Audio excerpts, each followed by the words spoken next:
Welcome, travelers. My name is Lynn Peterson, and I'm here this week to help Mr. Dan and others with Vacation Bible School. This is the Little Kids Depot at the Rocky Railway. A depot is like a station where trains stop, and every day you'll be stopping here for a little while to hear a wonderful story about God's Son Jesus and all the people who love Him. Trains are so powerful, aren't they? This week we'll be talking about God's Son Jesus and how powerful He is. God is more powerful than anything because He made everything. He made the sun and the stars and the moon and all the earth and even us.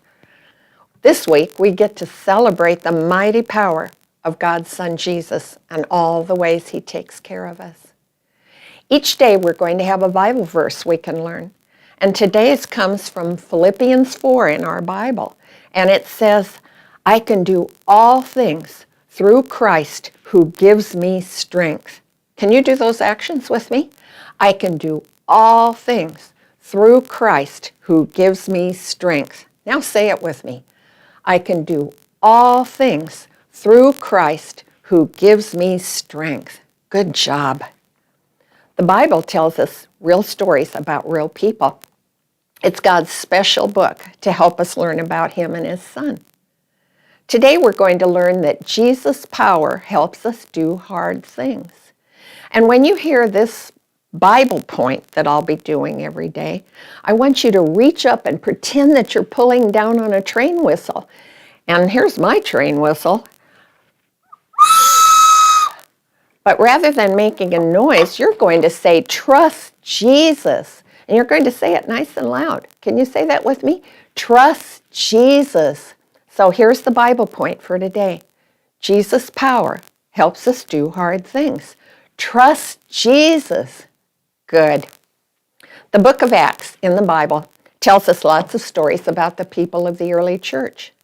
And today's story is about a man named Ananias who loved Jesus very much. There were also people who didn't love Jesus, and one of them was Saul.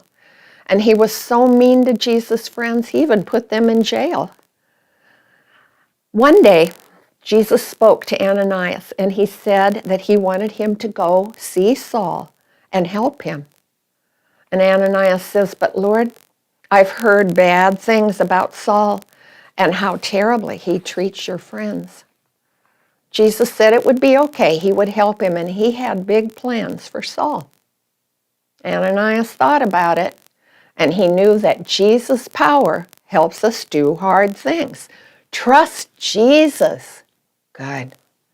Jesus was more powerful than Saul, and Ananias believed that Jesus would help him. Even though he was a little scared, he trusted Jesus. So when he got to Saul's house, he saw a man who didn't look mean at all. In fact, that man said he was sorry for how mean he had treated Jesus' friends. What had happened to Saul?